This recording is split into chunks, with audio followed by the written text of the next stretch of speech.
This is Alan Farley from FX Empire.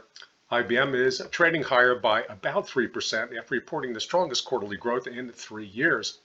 Looking back, the stock topped out in 2013 and entered a brutal downtrend, which is marked by this red line.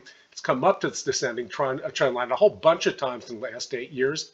The last two times was first in here in February 2020 when it came right up to the line and then collapsed during the pandemic sell-off.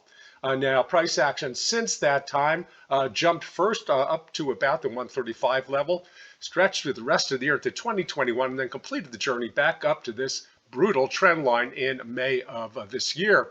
Now, as you can see, the stock broke out in June and held that breakout for less than 2 weeks before failing it once again, reinforcing this massive downtrend. So despite this uptick since March 2020, the stock is still engaged in a long-term downtrend.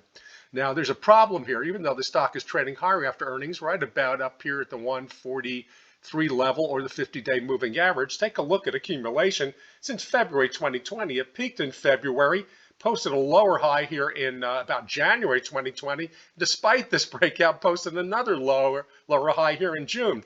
It's now under active distribution once again, coming all the way down almost to the March low. Now, none of this is good for a breakout, despite the quarterly growth the company has reported.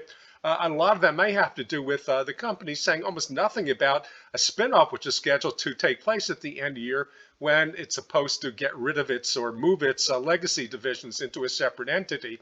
This lack of information is probably starting to spook a few shareholders, contributing to the selling pressure. So I don't think the outlook is really good for the stock until perhaps the second half of the year when it clarifies what's going on with the spinoff.